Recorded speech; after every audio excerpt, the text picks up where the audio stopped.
in the light, the love and the glory that God is, we are. God is in and throughout this magnificent universe, filled with love and peace and joy and laughter and love, infinitely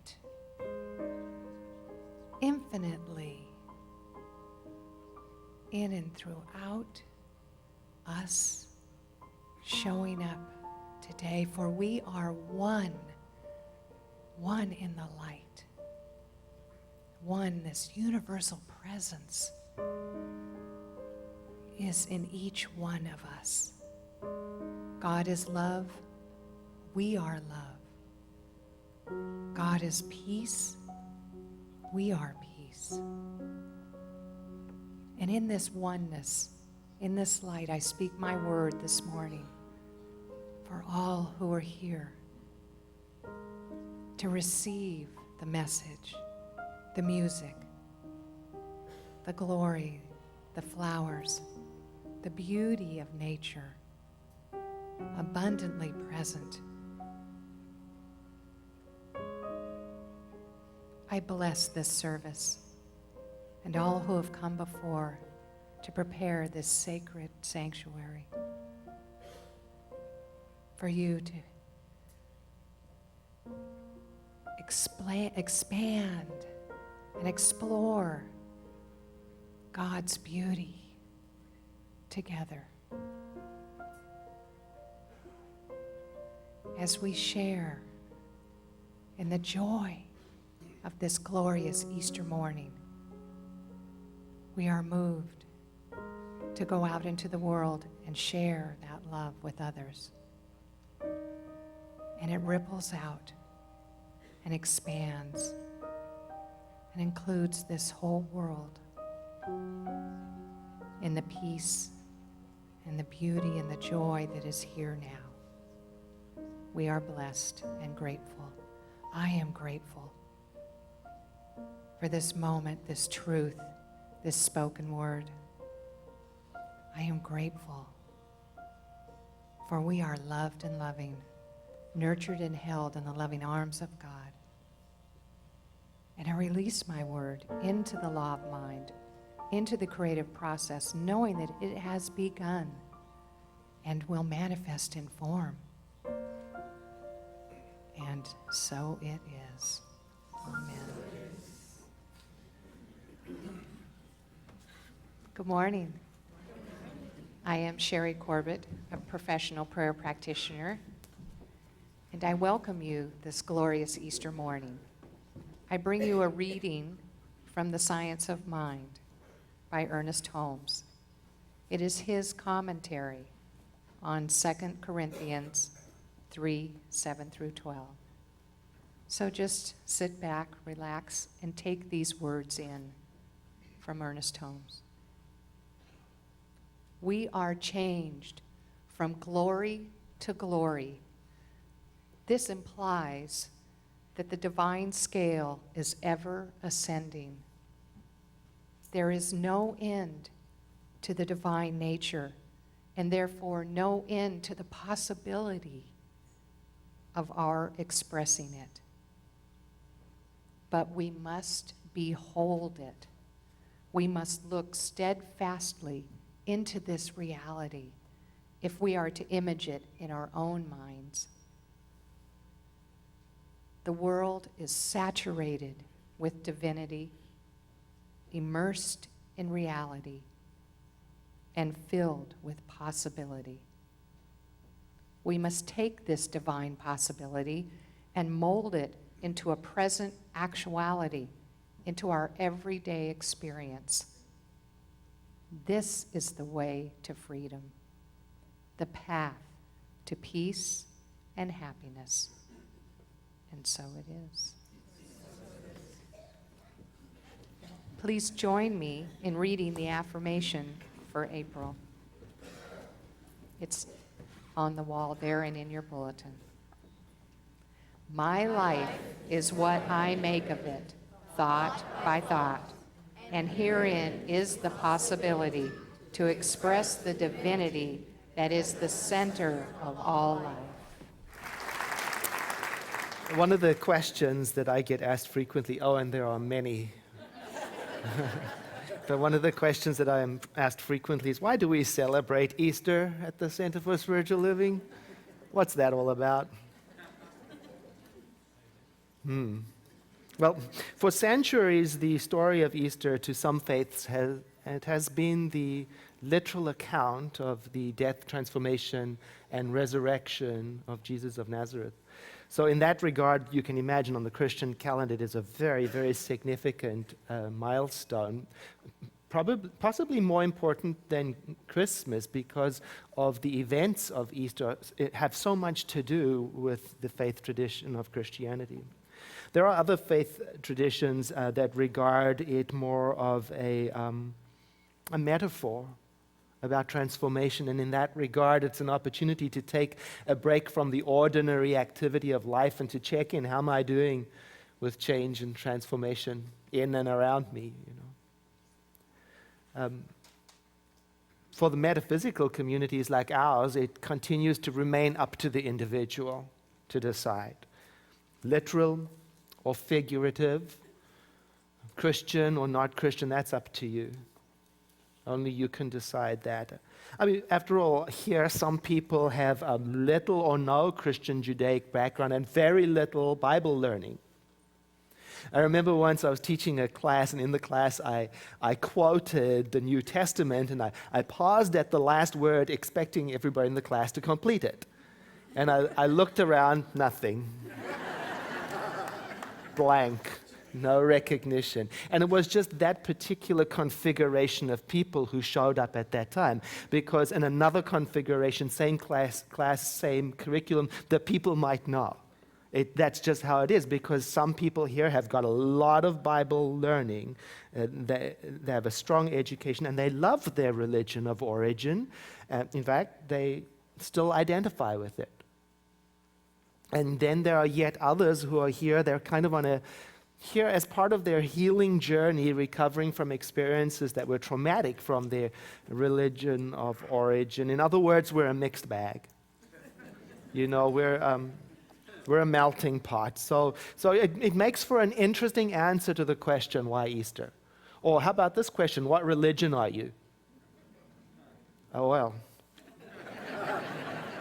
For that, each one of us is going to have to find our own comfort zone. And I've heard it all. I've heard people say, I attend the Center for Spiritual Living and I'm Jewish. I attend the Center for Spiritual Living and I'm a student of metaphysics. I attend the Center for Spiritual Living and I'm undecided and questioning. I attend the Center for Spiritual Living and I'm pagan, or I'm Christian, or I'm Buddhist, or perhaps because I identify with the Center for Spiritual Living, I am all of those, or perhaps because I identify with the Center, I'm none of those.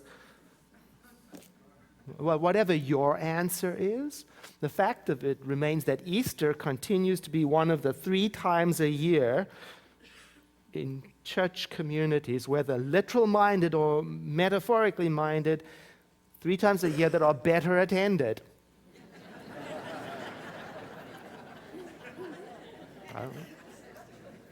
Christmas, Thanksgiving, and Easter, and why is that?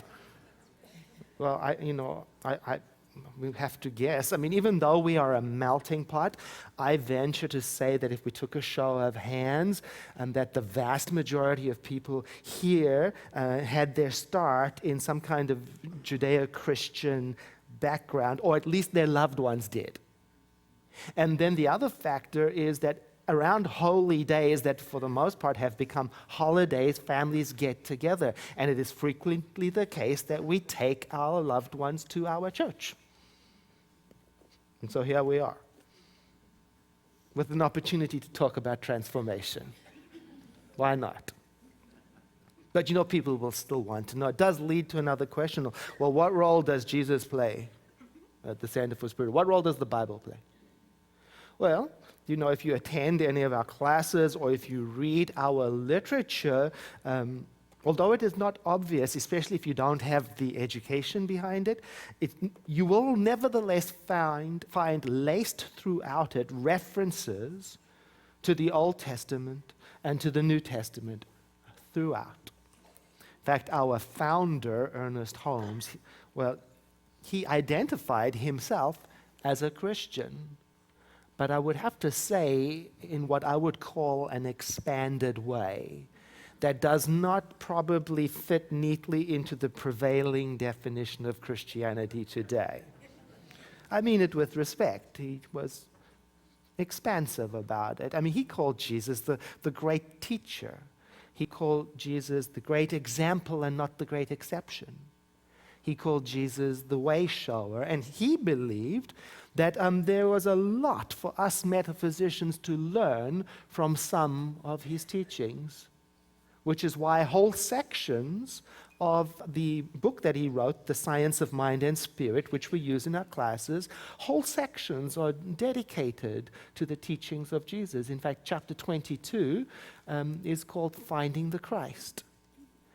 Section 5 in the book is called The Teachings of Jesus, substantial portions dedicated to exploring that. I'm going to read to you some more from chapter 22 to help us find where does it fit.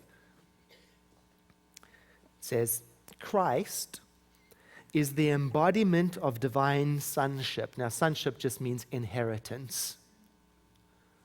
Christ is the embodiment of your inheritance,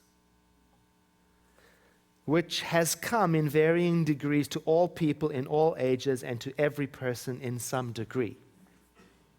Christ is a universal presence. Well, there you have it. Now, although the term Christ commonly in Christian communities is taken to be synonymous with Jesus of Nazareth, among metaphysical communities, it more commonly refers to a state of being and consciousness, described as the embodiment of your inheritance. In other words, when you and I fully become what our birthright is, when you and I are fully expressing what our potential is. The meaning of the word Christ is anointed or blessed. And maybe you're asking, what inheritance are you talking about? Well, the inheritance that comes from being created out of the ground of all being, the all in all, as we heard so beautifully said in the prayer. We are made out of that, and it is our thinking that therefore we get some inheritance from that. And we believe this inheritance is available to everyone. It's just that it's not fully claimed or realized by everyone yet. And so then our journey becomes to realize it, make it real, embody it. And to do so, probably some changes are going to have to take place in mind, in habit, and so on. So he goes on in chapter 22 to say, it was impossible for Jesus not to have become the Christ. And now he's going to describe the necessary changes. It was impossible for him not to become the Christ, as the human gave way to the divine, as the man gave way to God, as the will of division gave up and gave way to the will of unity. In that measure, Jesus the man became a living embodiment of the Christ. We, he says, must understand that the Christ is not a person, but a principle. What principle? The principle of oneness, of unity with all life. And we are looking to become that in our behavior, in our speech, in our relationship And so we celebrate Easter because in it, whether you are literal or metaphorical about it, within the story of death, transformation, and resurrection, there is a reminder for anybody and everyone that in our own journey towards fully embodying our inheritance, there is this ongoing process of dying, being reborn, yielding, embodying, and the reminder that it's natural and not to fight it. So he carries on making it very personal for you and I. He says, as the human, you and I, as we give way to the divine, as the human gives way to the divine in all people, they become the Christ. In the case of Jesus, there was such a surrendering of his isolated will that a greater incarnation of the divine actually took place. And that's why our founder called him the way shower, the great example for us to follow. And there's another way of saying that. I say it like this. In all of us, there is planted a seed of divinity, of greatness.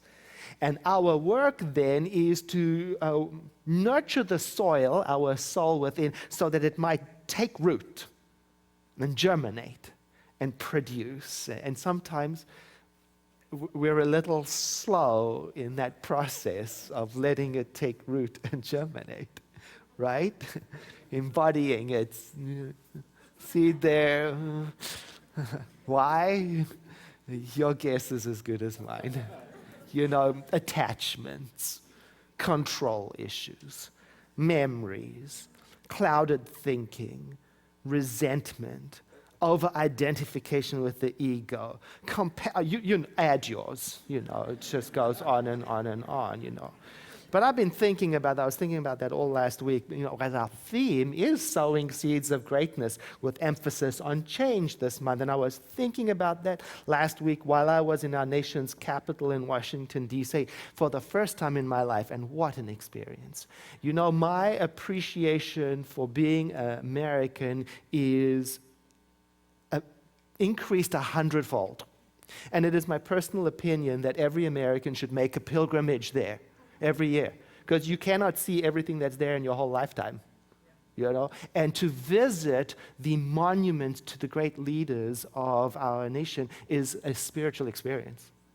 It's a deeply, profoundly spiritual experience. And there I was standing at the great memorials, President Lincoln, President Roosevelt, Dr. Martin Luther King Jr., President Jefferson. I'm standing there, and there, enshrined in stone, carved the words of these great leaders of our nation. I was standing there looking at them like seeds of greatness planted in us. And it occurred to me, that although some of these statements on the monument that I was looking at are well known in American history and in our culture, some of them really haven't taken deep root yet.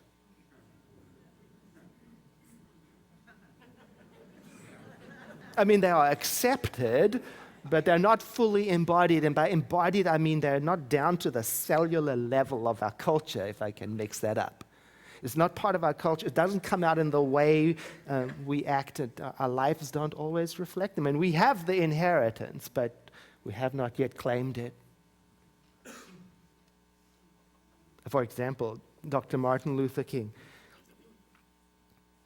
If we are to have peace on earth, our loyalties must become ecumenical rather than sectional. Our loyalties must transcend our race, our tribe, our class, and our nation. And this means we must develop a world perspective. To become that. President Roosevelt. And I'm reading it in its original form. Men and nature must work hand in hand. The throwing out of balance of the resources of nature throws out the balance also of the lives of men. President Jefferson. No man shall be compelled to frequent or support any religious worship or ministry, or shall otherwise suffer on account of his religious opinions or beliefs. But all men shall be free to profess and by argument to maintain their opinions in matters of religion. Oh. So as I stood there and looked at these seeds of greatness, a question emerged in me. When does a seed take root? When does the change become real? And you know, our founder says, it's when the human gives way to the divine. It's when the isolated will is surrendered so that a greater incarnation of the divine can take place. And you know, I just translate that to mean when I get my smallness out of the way.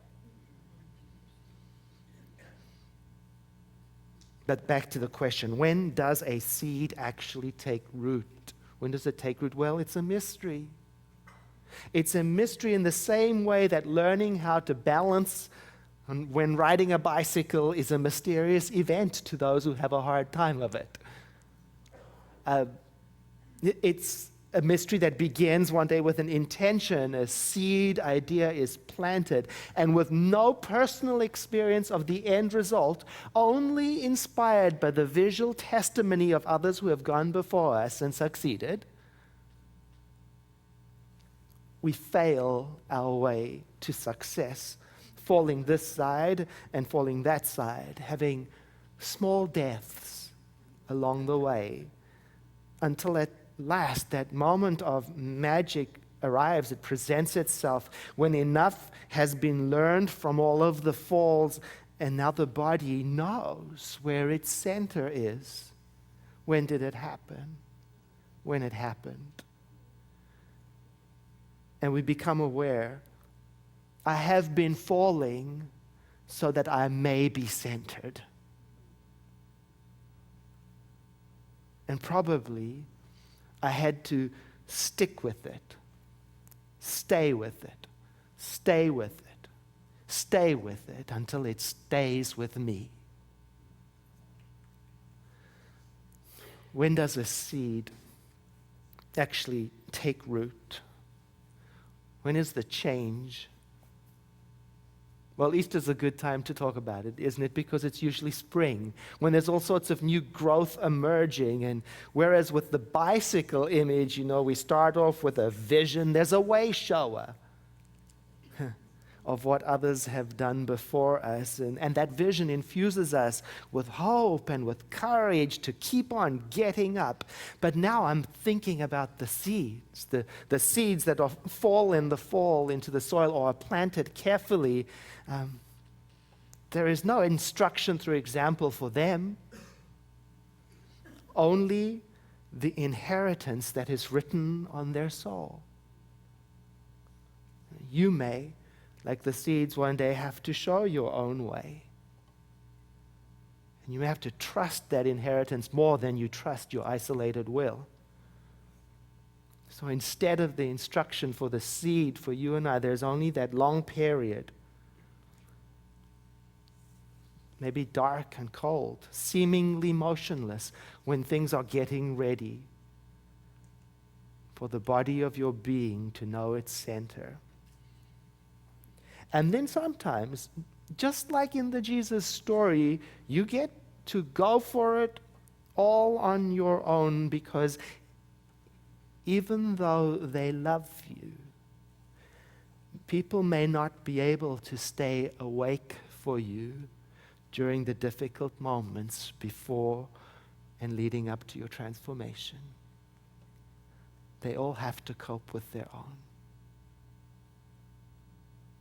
So you get to stay with it and stay with it and stay with it until it stays with you. How do we know when a seed has taken root? How do we know when a change is accomplished? Well, when things are not like they used to be. When things no longer mean what they used to mean. When you are not like you used to be. When you return to aliveness from being as dead. You know, in the story of Jesus, when he came back in his transformation, he was so utterly changed that those closest to him, his own disciples, his students, couldn't recognize him. Now, there's a metaphor and a question. There's the question, am I agreeable to be changed that radically? You see, I identify because I want complete transformation, but I don't want to change a thing.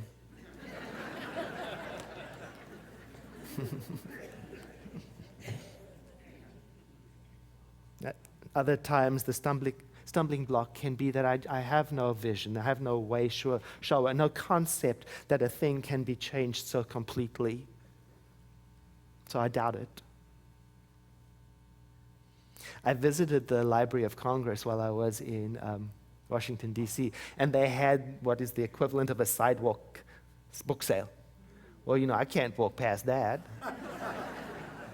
You too, I know, I've seen you at the sidewalk book sales. So of course I got a book. And I got one particular book I picked up. It's about words which over time, hundreds of years sometimes, have changed radically in their meaning, sometimes to the exact opposite. For example, like the word silly, which in the 1200s meant blessed and not foolish. Isn't that something? Or like the word mere, he's a mere preacher. Yeah. Which in the 1300s meant pure and undiluted. And not barely like it means today. Or how about the word quaint, which before 1200 meant wise and knowledgeable. And not the charmingly cute that it means today.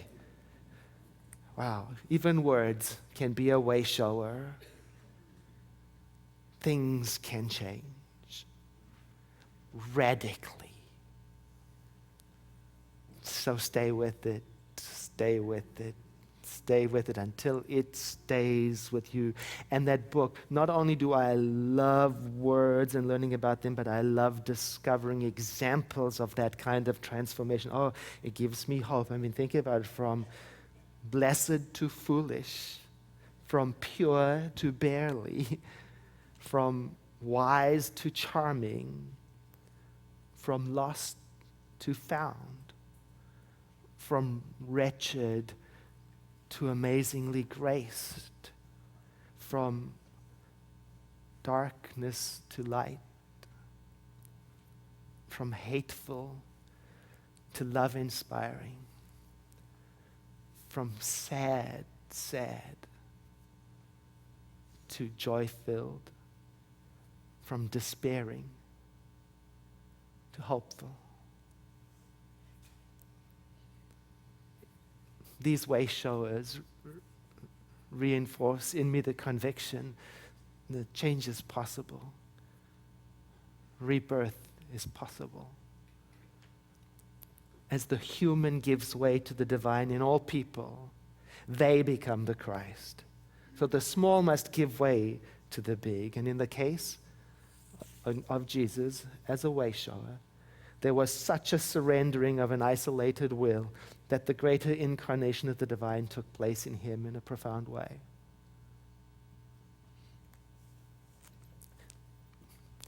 And you know, there's another part to this in the whole Easter story. We meet it in the Easter, just a tiny little part. It goes like this: stay with it, stay with it, stay with it, but you would be wise to hold it all very, very, very lightly, to be sure that you are trusting your inheritance and not investing in your isolated will. It's just a small little part. I was reading another book in my time off, and this cropped up in my mind. I was reading I Am That, it's Sri Nisargadatta Maharaj. It's transcripts of conversations with students. And he's responding to one student who's talking about unhappiness. He's unhappy and says, I have what I don't want, and I want what I don't have. And so Sri answers by saying, well, why don't you invert it? Why don't you want what you have and care not for what you don't have? You see, there it is. There's an insight. As the human gives way to the divine, in all people we become the Christ. And as the way shower, when we allow such a surrendering of an isolated will so that a greater incarnation of divinity may take place, we're onto something.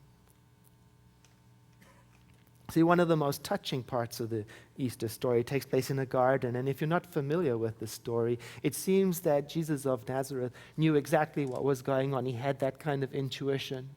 He knew not only what was going on, but what was to come.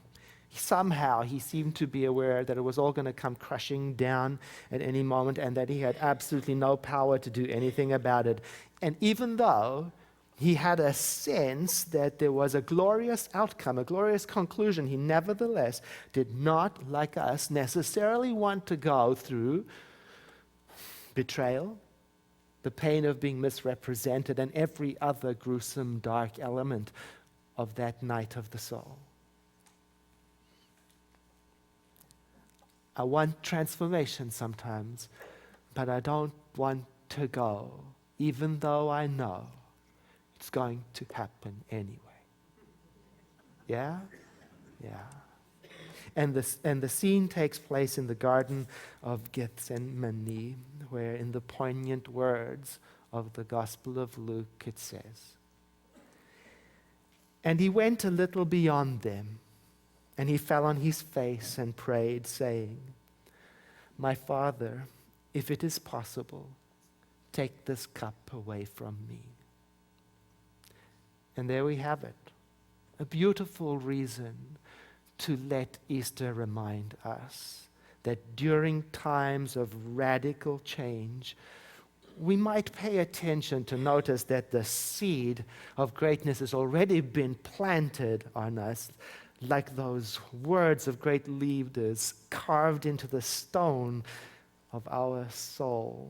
Potential is there so that we stay with it and stay with it and stay with it until it stays with us and we emerge radically changed.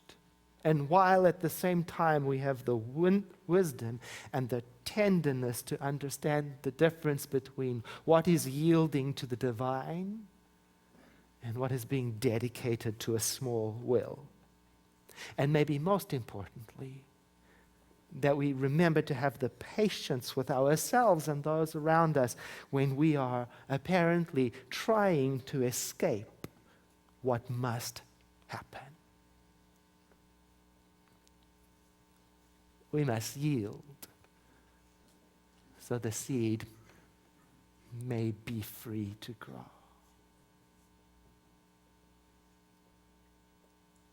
Let us pray. There is one life in and through all things. We say life, we mean divinity, because we have no words to adequately describe what God is. We point merely in the direction of that which is omnipresent, that which is all-knowing, that which is eternal, that. So that we may be reminded that we are that. We are made from it, we live in it, and there is nothing that we ever were or ever will become that does not exist within this field of full potential. And so it is that by means of this prayer today, we are declaring, affirming that we are made new by our own choice to live and breathe and express the wholeness of God within us through our words, through our relationships, through our creativity, through every good way. So our vision is clarified. We hear in a new, fresh way. We speak with beauty, and we participate in the world in such a way that it reveals light. This is our new reality, and we step into it. With gratitude in my heart, I release this word of prayer, trusting the spiritual laws that govern the universe to establish us in it as it is spoken. And together we all say, and so it is.